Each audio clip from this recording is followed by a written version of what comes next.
मेरे साथ इस वक्त श्री कृष्ण आश्रम हिसार हरियाणा के महंत श्री राजदास महाराज जुड़ रहे हैं, जो इस वक्त अयोध्या आए हुए हैं और भक्तों को अभी वह सेवा दे रहे थे।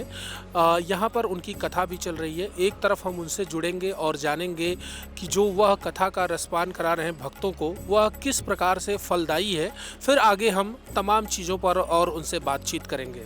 जी हाँ, प्रणाम जी। हिसार के पास गांव है कैमरी, वहाँ पर मैं रहता हूँ। अनाथ आश्रम है, वृद्धाश्रम है, गौशाला है। तो आज अयोध्या में हम आए हैं रामलला के दर्शन करने, साथ में श्रीमद् भागवत कथा और सत्संग करने के लिए। मेरे साथ हरियाणा, राजस्थान, पंजाब, वेस्ट बंगाल और मध्य प्रदेश से लगभग 900 दर्शनार्थी, भक्तजन, तीर्थयात्री आए हैं, जो अयोध्या धाम की महिमा सुनकर, क्योंकि 500 साल से रामलला टेंट में रहा करते थे और अब जब इतना सुंदर भव्य मंदिर बना है तो पूरे सनातन धर्म को मानने वाले, हिंदू धर्म को मानने वाले सभी अनुयायी अयोध्या में रामलला के दर्शन करने के लिए आना चाहते हैं। तो इस बार हमारे उधर उस क्षेत्र के लगभग 900 भक्तों ने यहाँ पर आने का निर्णय लिया और आज कार्यक्रम का दूसरा दिन है। तो ये बहुत आनंदपूर्वक यहाँ पर ये कार्यक्रम चल रहा है और रामलला के दर्शन भी कर रहे हैं। भक्तों ने इतनी सर्दी में आकर भी जो बोलते हैं कि हम 4 बजे सरयू में स्नान करके आए, तो जो ऐसे ऐसे वृद्ध जो बीमार हैं, तो जैसे ही पता लगा कि सरयू का स्नान बहुत पवित्र होता है तो उन्होंने स्नान किया और मुझे आकर बताया कि सरयू में स्नान करके हमारे सब दुख दर्द टल गए हैं, कट गए हैं। आप कथावाचक हैं। हमारे देश में कई सारे धार्मिक स्थान हैं, कई तीर्थ हैं। अयोध्या का चयन आपने क्यों किया? वैसे तो हम हर साल अलग अलग तीर्थों में जाते रहते हैं। अयोध्या का चयन इसलिए किया कि यहाँ जो मंदिर बना है तो वो विश्व प्रसिद्ध मंदिर है और विशेषकर यहाँ पर सूर्यवंशी राजाओं ने तपस्या की है। राम ने जो राम राज्य स्थापित किया है वो अयोध्या से किया है और ऐसे भरत त्यागी तपस्वी जिनके भाई रहे हों और ऐसे धराधाम पर जिनका प्राकट्य जन्म हुआ हो, वो भूमि कितनी पवित्र हो गई है। ये तो स्वर्ग से भी ज़्यादा पवित्र और महत्वपूर्ण स्थान ये हमारे हिंदू धर्मवासी सनातन धर्मी मानते हैं। तो इसलिए यहाँ के लोग हैं ना, यहाँ पर आकर बड़े लोटपोट हो रहे हैं, बड़ा आनंद ले रहे हैं। तो हमने इसलिए निश्चय किया कि क्यों न इस बार सरयू का स्नान हो जाए, रामलला मंदिर का दर्शन हो जाए, इसलिए हम यहाँ पर इस बार इस अयोध्यापुरी का चयन किया। सनातन का सबसे बड़ा मेला प्रयागराज की धरती पर लगने जा रहा है, महाकुंभ।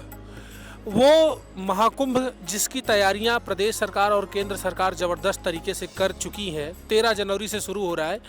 महाकुंभ में आपकी तरफ से क्या योगदान रहेगा? कैसे चाहते हैं कि महाकुंभ सबसे अद्भुत हो? वैसे तो जब से योगी जी आए हैं, क्योंकि मैं अर्धकुंभ भी लगा चुका हूँ, वहाँ भी मैं कथा कर चुका हूँ। उससे पहले महाकुंभ था 12 साल पहले, वो भी लगा चुका हूँ, उससे पहले वाला भी। लेकिन अब जो महाकुंभ की जो तैयारियां हैं और इतनी बड़ी तैयारियां, मैं योगी जी और पूरे उत्तर प्रदेश सरकार को मैं बधाई देना चाहूँगा कि जो व्यवस्था जो सुनिश्चित किया है उन्होंने, अद्भुत है। और हर बार हमारा भी वहाँ पर कैंप लगता है श्री कृष्ण प्रणामी धर्म संगम के नाम से। तो इस बार भी मेला अधिकारियों ने हम प्रणामी संप्रदाय वालों को वहाँ पर ज़मीन अलाटमेंट की है। वहाँ पर 1 महीने में लगभग 4 भागवत है, जिसमें मैं भी 12 से 16 जनवरी तक ये 5 दिवसीय कृष्ण कथा भागवत प्रवचन करने जा रहा हूँ, जो कि संगम से मात्र 1-1.25 किलोमीटर दूरी पर हमारा टेंट लगा हुआ है। अभी तक मैं गया नहीं इस बार, लेकिन अर्धकुंभ में मैं कथा की थी।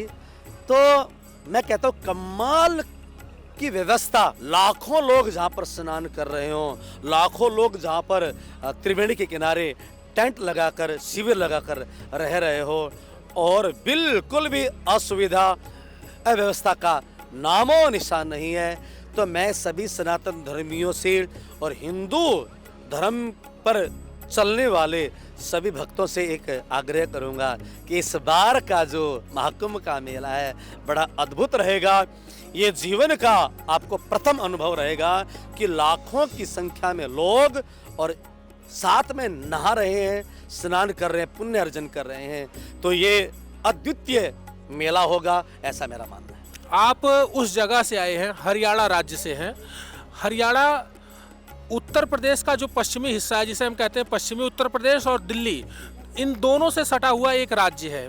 और हरियाणा में इस समय दो बुराइयां सबसे अधिक चल रही हैं। एक वहाँ की खाप पंचायत की बुराई है जो लव जिहाद या प्रेमी जोड़ों पर बर्बरतापूर्वक अत्याचार करती है। दूसरा, वहाँ पर नशा मुक्ति अभियान नहीं चल रहा है, न के बराबर है। सबसे अधिक नशा हरियाणा में होता है, जिसमें हम कह लें सूखा नशा, हेरोइन, ड्रग्स, चरस, अफीम, ये सारे नशे जो है सबसे अधिक हरियाणा राज्य में होता है, पंजाब के बाद हरियाणा में। इन दो बुराइयों को दूर करने के लिए आप एक धर्मगुरु हैं, आप कथावाचक हैं, और आपके जैसे तमाम धर्मगुरु वहाँ पर होंगे। आप लोगों की तरफ से क्या प्रयास किया जाता है कि हमारी युवा पीढ़ी, हमारी नई पीढ़ी इन दोनों कुरीतियों से, बुराइयों से दूर हो? हाँ, ये आपने सही टच किया है, बिल्कुल। क्योंकि पश्चिम उत्तर प्रदेश और हरियाणा लगभग मिलता जुलता, सबकी संस्कृति एक है। और दोनों ही जगह पर खाप पंचायतों का जो दबदबा है, जो जिनका अलग संविधान है, जो कट्टरवाद की तरह ही लगता है, तो यहाँ पर अब जो नए लोग जो पढ़े लिखे आ रहे हैं वो धीरे धीरे सुधर रहे हैं। लेकिन फिर भी ये खाप पंचायत वाला जो एक अलग ही अपना संविधान है, अलग ही अपना कानून है, जो गलत गलत आदेश देकर जो युवा जोड़ों को जो मारने का आदेश दे रहे हैं, कुछ भी गलत कर रहे हैं, जो कि एक सामाजिक कुरीति है जिसके लिए समाज भी प्रयास कर रहा है। और संत लोगों ने भी बहुत प्रयास किया है और प्रयास हो रहा है। जो आज से 10 साल पहले जो परिस्थिति थी ना खाप की, वो लगभग आज मिटती जा रही है। और मैं तो यही कहूँगा, इस तरह के जो तुगलकी फरमान है खाप पंचायतों को, चाहे दक्षिण आपका उत्तर प्रदेश हो, चाहे हमारा हरियाणा जो दिल्ली से लगता हुआ क्षेत्र है, जिसमें सोनीपत है और आसपास का जो एरिया है, इसमें ये कुछ ज़्यादा ही है, रोहतक भी है। तो खाप पंचायत के आपने सही टच किया है, जो कि एक सामाजिक कुरीति है, जब संविधान से परे की बात करते हैं। तो इसके लिए आज सरकार भी प्रतिबद्ध है और साधु संत और समाज सेवी संगठन भी इसको समाप्त करने के लिए। तो मुझे लगता है कि ज़्यादा तो नहीं, तो लगभग 40% असर हुआ इसका। लेकिन इनको लगाम लगाने के लिए आप लोग क्या प्रयास करें? क्योंकि हर एक जो ग्राम पंचायत होती है, ग्राम सभा होती है, या एक ब्लॉक कह लें, हर जगह ये खाप पंचायत अपनी बैठक करके बैठ जाते हैं। कुछ भी अगर होता है ये तुरंत अपना आदेश, तुगलकी फरमान जारी कर देते हैं, और इनके कुछ मुचमुंडे भी होते हैं जो एक्शन लेना शुरू कर देते हैं। इनके लिए क्या है आप लोगों की तरफ से?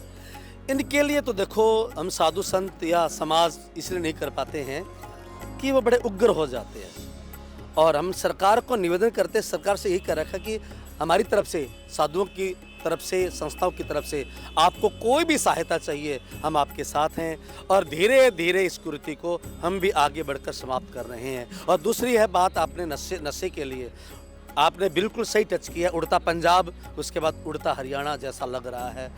और उधर जैसे हमारा जो एरिया है, फतेहाबाद, रतिया और डबवाली, सिरसा साइड, यहाँ पर बहुत ज़्यादा एक चिट्टा चिट्टा नाम का नशा भी होता है अपने, वो चिट्टे का बहुत प्रचलन है।